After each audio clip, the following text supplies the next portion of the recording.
welcome back to Akau TV, here where we're joined by Quintessa in the background as we look into another week's racing out of Te Rapa and Rickard and then runners in Australia.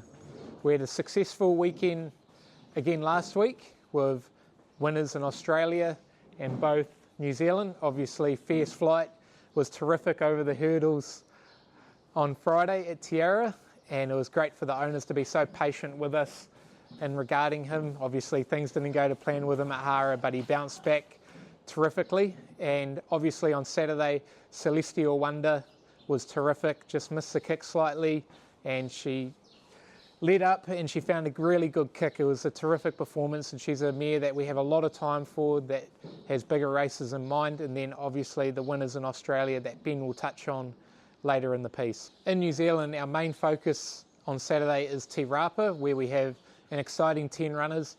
Unfortunately, the heavens did open over the last few days. Track rating at this stage is a heavy 9, but a lot of rain has hit since then. So all of these horses are definitely 50-50 chances of running. We obviously will only run them if we think track conditions will suit. But we start off in race 1 with Family Ties. She's drawn a nice barrier. 1400 metres will suit her first up. She's trialled very well over short trips, so we're very pleased with where she's at. But obviously she is a watch runner this coming week, and she's far better second and third up as she gets deeper in her preparation. And then in race 2 we move to I'm a Dirty Rascal, a European import horse that we were able to secure in Australia. He's a horse that steps up to a middle distance now, which will suit him, but he's still probably 2 or 3 runs away from really striking form. But we're very pleased with the direction he's going in. And then we head into the 75-1100 with 3 runners, all very capable horses on their day. Pokuru Gold, he's got to lug around a big weight, but his record speaks for himself. He's a very tough, honest horse. The draw doesn't help, so we'll just have to ride him quietly for a bit of cover, but he's obviously got the ability there. Mal Mason, record speaks for himself again. He's a really good horse. First up in a long time, could be the only concern, but whatever he does do on Saturday, he's going to take natural improvement out of, but he's a horse to follow throughout the season. And then I Am Nuts did a terrific job towards the back end of last season. Couldn't be any happier with the way he's looking. Obviously, he does handle rain-affected ground. It's just whether we put him in on that first up and give him a real gut buster, but he's trialled well. Craig Grills is happy with the direction he's heading in. Next we head into the Open 1200, where Wild Knight makes his appearance back at the races. We've been waiting a long time to unleash him, and unfortunately the track conditions have come up heavy again for him. So he is obviously a monitor horse, but look, he's going really well. His work during the week was excellent. He looks terrific. Wherever he does run, he's going to be a massive chance. We've just got to look after him. He's been very good to us, and he's going the right way. Then we have Cool and Fast in the 65-1200. He's a horse going really nice also. He had his first run in over a year the other day at Ellerslie, and he's got a lot of natural improvement. Outside barrier doesn't help our chances, but he's going the right way. But he's a watch again on the weather front. And then we head into the Hawke's Bay Guineas, He Who Dares, a horse that's handled the track during the week at Matamata in his course proper gallop. We're very happy with the way he's going. Unfortunately, he just got held up for a couple of strides the other day. If he'd got out when we needed him to, he would have been right in the finish, if not winning. So the step up to 1400 metres is ideal for him. He's a horse that's done very little in his short career to date, and he can go on and be a Group 2 winning colt by Schnitzel on Saturday. Then we head into the one we've all been waiting for, the Group 1. Obviously, Quintessa involved in it. She's in terrific order. She's come back from Australia, very good.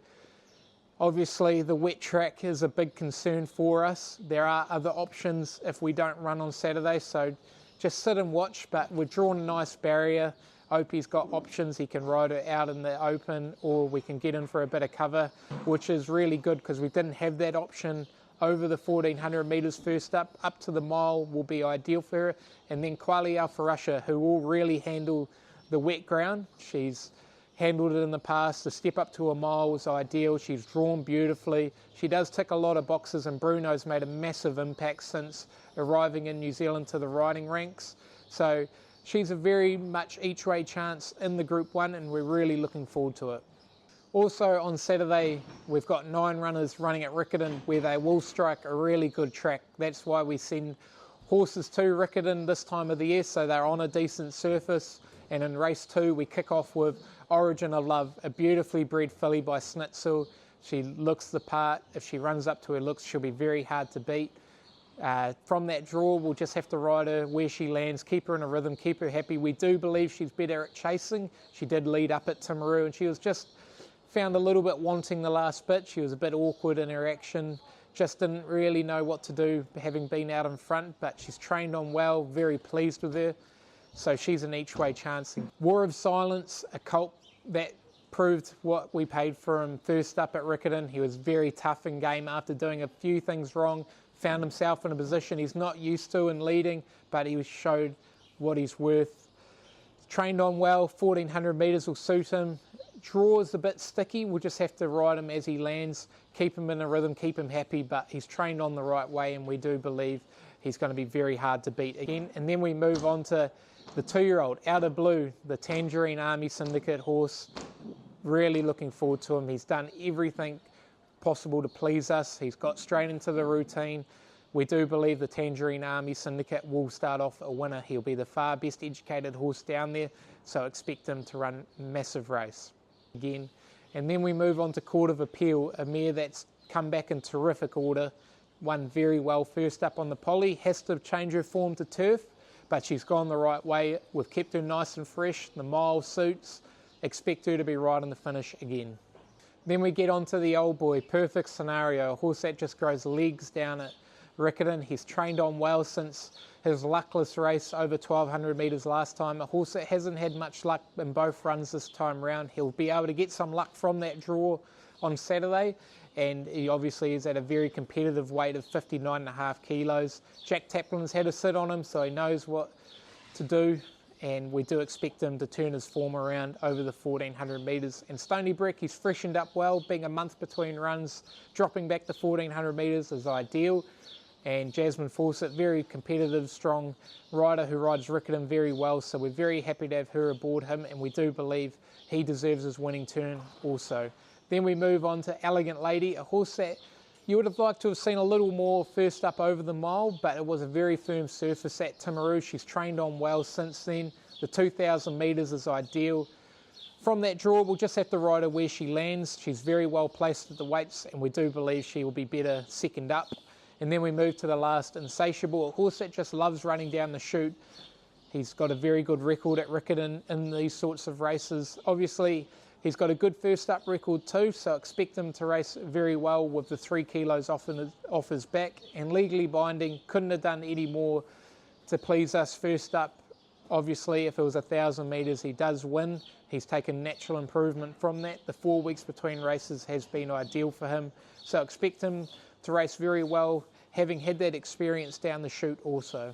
On Friday, we have our first 2-year-old runner, a horse that Seamus Mills purchased out of the Cracker yearling sales. We're very pleased to have these famous colours in the stable, and we do believe we've got the right horse to make a good early start to our 2-year-old racing season. She's a filly that's been very well educated.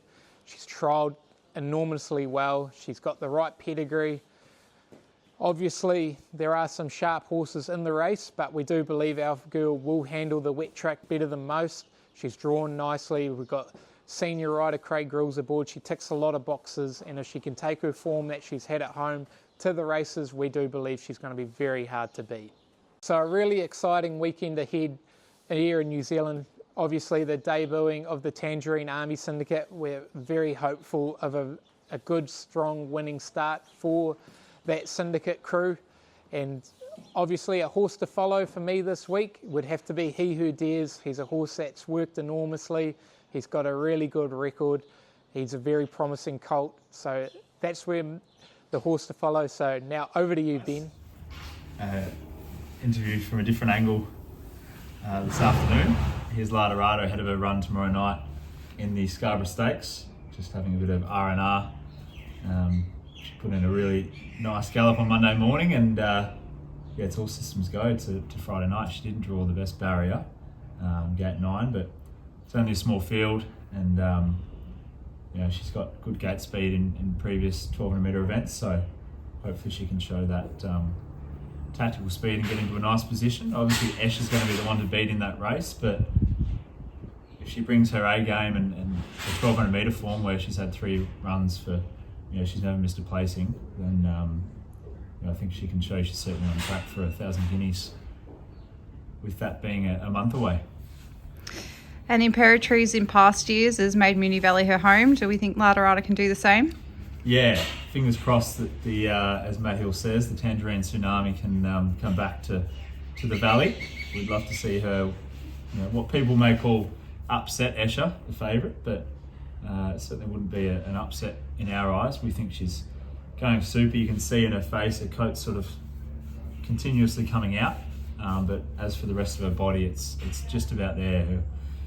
Her shoulder and her hindquarter's got that glow to it, and she's really thrived since that run in the Moya.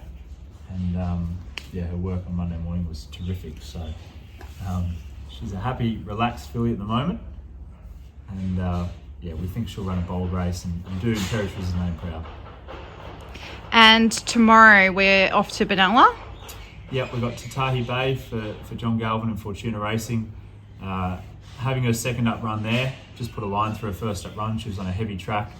It was bottomless. She just didn't appreciate it. So she's trialled really well last Monday to get her back on track. And barrier 4, she should land in the 1-1 and be hard to beat up there. And what is an open maiden, so a little bit more challenging. But I think we've found the right race with other horses in it. And I think she can be too good for them. And then we've got obviously her at Moonee Valley on the Friday night. So hopefully we can make it a double at 2 different venues. And then Tuesday, we're going to head up the road to Tatura, where we've got a really nice horse for Newgate Farm, who were great supporters of us at the beginning. A little colt called Donato, who's bred by Extreme Choice. Obviously, the hot and outstanding sire in Australia at the moment. And he's been jumping out really impressively, and we think he'll go up to Tatura in a 3-year-old 1100 and be hard to beat. We'd love to get off to a winning start with Newgate's colours in the stable in Australia. And then we've got a filly for Seymour Park and Darren Thomas, Mark Pilkington, called Prismera. She'll be having a second start, and she galloped this morning. She actually galloped really, really well. So we're running her in a 1900 metre maiden at a second start, and albeit on paper it's just a 1900 metre maiden. We think as a 3-year-old filly, if she can go there and win that, she's as a Frankel filly, certainly got every chance at still maybe getting to an Oaks. She's going to stay the trip, that's for sure. So hopefully we can be having a double on Tuesday up at Tatura. And Laterata here just trying to bite my toes, showing their usual skills. And we had 2 babies go to Flemington this morning for a jump out up the straight. Yeah, it was an exciting morning today. Had 2 2-year-olds jump out down the Flemington Straight for the Maribyrnong Plate Trials, which will be run at Flemington next Saturday. So a capitalist filly for Akau called Flash of Class. She jumped out really impressively, held up on the bridle, and Craig Williams wants to stick with her, so that's always a good sign. And then we had a Yes Yes Yes colt who was owned by Bray Sokolsky and his partners, called Harry Met Sally, which is a fantastic name. She's ready to get up. She's ready to get up. And he jumped out really nicely as well. So all systems go to Flemington Saturday week, where we're going to have 2 runners in the Maribyrnong Plate, hopefully. This little madam's probably had enough, I'd say.